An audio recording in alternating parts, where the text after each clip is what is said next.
After 10 days of national mourning across the UK, Queen Elizabeth II has now been laid to rest. Hundreds of dignitaries and heads of state around the world were inside Westminster Abbey for that funeral service this morning, while millions also watched on screens set up for the public to view. ABC's Faith Abube is in London with the latest. A solemn procession marking the final farewell to Queen Elizabeth II. Members from every branch of Britain's military on hand for the rare state funeral.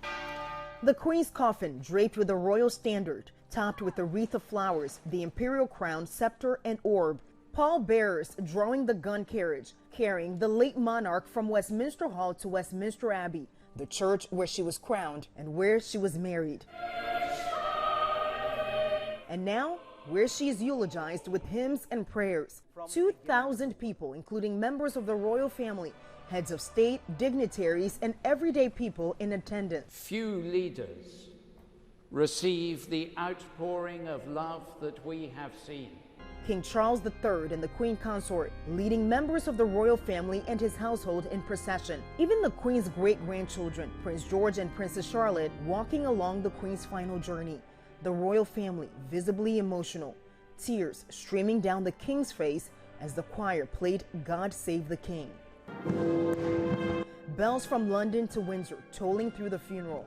Authorities estimate about 1 million well-wishers crowded central London streets to see the pageantry. As a state hearse carried the Queen's coffin from Wellington Arch to Windsor Castle, the national anthem playing. Crowds of mourners watching in silence. Some clapping, a show of respect as the funeral cortege passed by. Floral tributes from the public lining the path at Windsor Castle, leading the Queen to her final resting place.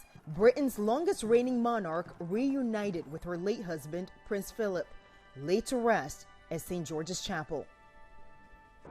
And capping the deeply emotional day here in London, the United Kingdom pausing for 2 minutes after the funeral, observing a moment of silence for Her late Majesty. In London, Faith Abube, ABC News.